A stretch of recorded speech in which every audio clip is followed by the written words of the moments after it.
We do, but at least it's warm. Looking at the map this morning, I was so happy because I feel like the last few times I've pulled up the national temperatures, we've been colder than like Minneapolis and Boston.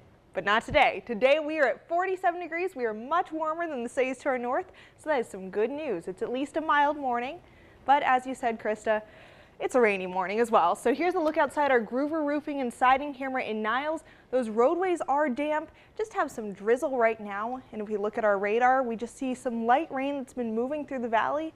And much of this, unfortunately, for the counties to the south, Columbiana, Mahoning County, you guys are getting the brunt of the rain this morning. Trumbull County, just some light clouds right now, a few scattered showers that have moved through. If we zoom out here, there's more to come. So this big band of precipitation extending all the way down to the south. We can see the back edge in Ohio, so by the afternoon, hopefully just some clouds, maybe a scattered drizzle or two, but we should be clearing up. This morning, along with the rain, though, it's also been kind of foggy out there. So if you're out driving this morning, it's been very patchy fog. So you might go on a stretch of highway that's clear, and then there might be a little bit of a cloud ahead. So not quite as low visibility as this is showing, but do be aware there are some spots where you may have some trouble seeing. Now, throughout the day, we're going to be experiencing periods of clouds and rain. And the thing I want to get across here is most of the rain is going to stay in the southern counties. So again, Trumbull, you guys are going to have a better day. Still hang on to your umbrellas, but Mahoning and Columbiana County seeing more of that rain throughout the early afternoon. And then hopefully by the time you're on your way home from work, just some clouds. Again, might want to hang on to the raincoat though, because we could see some isolated drizzle tonight as well. But warm temperatures today, 55 degrees is going to be our high, so feeling like spring out there. And then tonight, only dropping down to 45. So it's very, very mild, and then more warm temperatures are on the way tomorrow, but so is some more rain. So starting out the morning with some light rain, some clouds, but then by the afternoon, more of this heavy rain around lunchtime, and then even some yellow here moving into the valley. So some pockets of just some heavier downpour tomorrow afternoon. Then good news though, with the rain, you know, it's spring, this is kind of expected. We're also gaining daylight. So on April 1st, we will be at 12 hours and 42 minutes of sunshine or clouds, at least daytime. So that's some good news, but I know for Easter, people are hoping for some spring-like weather. Well, that's not really going to be the case. So enjoy the warm weather we're going to have over the next few days, because then for the weekend, we're going to cool back down. May even see a flurry or two in the morning when you're hunting those Easter eggs. And this is still a few days away, so we're going to keep an eye on that, but it's looking like it's going to be a cold holiday weekend. Hope everyone. Easter is definitely one of my favorite holidays. I talked to some Valley businesses who say it can be their busiest time of year, and the amount people actually spend getting ready for Easter might be more than you think. The Easter Bunny isn't the only one who's been getting ready for the holiday. Shoppers have been flocking to the stores to help fill those baskets. According to the National Retail Federation, this year's Easter spending is expected to total $18.2 billion across the country, averaging around $150 spent per person. This comes in second only to last year's $18.4 billion spent. Some local businesses say they've seen an uptake in sales this year as well. This past weekend we had a nice increase in sales. Easter is early this year too, though, so we had a shorter selling season too. Though many people think of Valentine's Day as one of the best seasons to buy chocolate, Daffins actually says that Easter is their busiest season and that they use over 500,000 pounds of chocolate. Our big seller this time of year is naturally our eggs and bunnies. We sell about 110,000 eggs and probably about 200,000 or 300,000 bunnies of all different sizes. And it's not just candy that's a big seller. Cranax says this is the time of year they see most sales of potted plants and are busy making flower deliveries. We'll probably do over 80 deliveries to churches, and then we have the residential deliveries as well. Nationally, candy and flowers are just a few of the hot ticket items. According to the National Retail Federation survey, the top things people will spend money on for the holiday are food with $5.7 billion and clothing at $3.2 billion, followed by other gifts and decor. With more local news, I'm AJ Harris. Welcome back to this mild Saturday evening. Earlier today I was saying I saw people outside in shorts and stuff just because the temperatures are so much warmer today than they have been. We were actually right only around average today though, with highs in the low 50s. And we had lots of sunshine today, but then into the evening a little bit of rain in parts of the valley. Right now most of the rain is to the south of here, but there are a few little blips of green that could still move through early on tonight. And behind that, temperature change. So right now Youngstown is still in the 50s at 52 degrees, so a very nice evening. But you'll notice behind this, lots of cold air. So we're not going to drop quite as cold as up in Minneapolis where they're in the teens, but it will still be a lot chillier tomorrow. Also, you may have noticed that ahead of this cold front, those winds are starting to pick up. So right now our winds are still out of the south, bringing us that nice warm breeze. And they're pretty gusty right now, so gusting up to 30 miles per hour.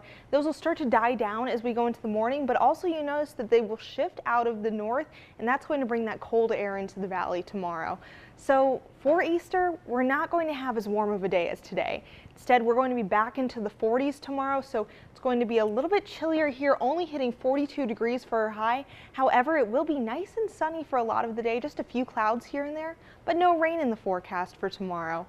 It will be cold, but it won't be one of the coldest Easters we've had. So this will be at least a little bit of a nice perspective here. Coldest Easter, 20 degrees was the high. That was back in the 40s. Now, so 42 isn't feeling too bad tomorrow compared to all these very, very chilly Easters that there have been in the past. Still, though, not too warm. And then following Easter for the start of your work week, you may even see a little bit of snow in the valley. So we see the system moving through, bringing snow mainly to the southern parts of the valley. And even if you are in Columbiana County or southern Mahoning County, we're not going to see a ton of accumulation with this. So right now, Futurecast show only showing about an inch of snow in Columbiana. Up in Trumbull County, you guys will still probably see some snowflakes potentially, but won't really see any coating on the ground for Monday as far as we're looking at right now. Of course, we'll keep you updated on that tomorrow night as well as Monday morning, so you're ready for your commute to work. Now, we're talking about cold temperatures and snow over the next 2 days, but Tuesday, it's going to warm up quite a bit. So we're going to have a warm front moving through, bringing those temperatures up into the 60s, but that's going to be our only day this week where temperatures are actually above normal. And following that brief warm up, we're going to cool right back down into the 40s. It's just going to continue to get cooler going into next weekend. We're looking at highs potentially in the 30s. Well, I think a lot of people are really glad that there's not snow in the forecast tonight because the Easter Bunny's coming. Welcome back. Well, the sun has set and we're starting to get some snow across the valley. Temperatures in Columbiana are right above freezing at 33 degrees. Here's a look outside through our Storm Service Solution camera where we can see those flakes are just starting to fall and the roadways are starting to get pretty damp. Of course, earlier today we were right around average for our temperatures and now we're talking snow. So this is a lot different than we were talking last year at Easter when we were in the 70s. So this has been a different year, but at least we're going to actually bounce back into some warmer temperatures soon. But we just got to get through a little bit of snow tonight. So this isn't an April Fool's Day joke, as I know a lot of people were hoping. There is actually snow moving into the valley right now, into Mahoning County, and then even into Pennsylvania. You guys are starting to see those flakes as well. That's going to continue over the next few hours. So Futurecast is showing this through early Monday morning. By about 5 a.m. we should see that moving out of the area, maybe just a few flurries on your commute to work. Then overall, we're going to get anywhere from a dusting to a couple of inches of snow depending on where you live. So because the system is more to the south, if you're up in Trumbull County, we're only looking at about ½ an inch. If you were down in Columbiana County though, you guys could see anywhere from 1 to 3 inches in some of the southern parts. So tomorrow morning, there will be a little bit of the white stuff on the ground. So, you know, not really what you want to hear for the day after Easter, but as I said, it's only going to be a few inches, so we shouldn't have many school cancellations. So I'm still going to give the kids their bus stop forecast for tomorrow, and it is going to be a cold one, so make sure you bundle up. But we can see by the afternoon, those temperatures are going to be in the upper 40s, so any of that snow that is on the ground in the morning will melt by the afternoon, so your commute on the way home from work or school should be a nice, easy one. Now, here's some good news. So I just mentioned, you know, we have snow tonight, but here's a little treat for you guys. If we look at these Futurecast temperatures, by Tuesday, we see them warming up. We see all this yellow and orange moving into the valley. That's some warm air being brought up from the south. We're going to have a low pressure system moving through. It's going to bring up that warm air, but unfortunately, it's also going to bring us some rain. So see this starting to move in from the west here on Tuesday, bringing us some rain early on in the morning. And then that's going to continue throughout the day. We're also going to get lots and lots of wind throughout the day, so it's going to be rainy and breezy. This Futurecast wind gusts showing anywhere from about 10 to 25, 30 miles per hour during the day, and then calming back down as we go into the evening. So we have a little bit of snow, and then that one day where we have that warm up, then by Wednesday, those temperatures are still in the 50s. However, that's going to be early in the morning that we get those temperatures, because that's still going to be some of that warm air lingering from the day before we cool back down, and then we have a chance to see a little bit more snow later in the week. All right, thank you, AJ. It's up to students if a new health center will be coming to YSU's campus. AJ Harris tells us why there's a need for a facility to offer medical care and provide mental health. With the college's commuter history, the small health facility at the bottom of a dorm was adequate for a while.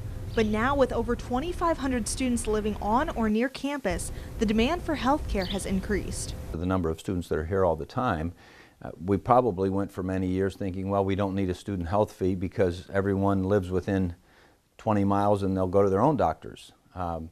It's a little bit different now. The proposed 5,000 square foot Mercy Health student health facility would give these students greater access to the care they need. With the new center, there will be not only a physician there 5 days a week, but there also will be either a nurse practitioner or a physician's assistant 5 days a week as well. And more than likely, that would expand into Saturday hours and even some evening hours. The healthcare facility would act as any other Mercy Health primary care center with walk-in appointments, vaccines, lab work, and access to remote healthcare treatment using the MyChart app. Psychiatric services would also be available, and all of this would be covered for YSU students with a $34 a semester fee. For this new facility to be considered, they need at least 10% of the student body to vote, and for it to pass by 60%. Students can vote on campus or online. If everything goes as planned, the new center will open at the corner of Wick and Lincoln Avenue in January of 2019. With more local news, I'm AJ Harris.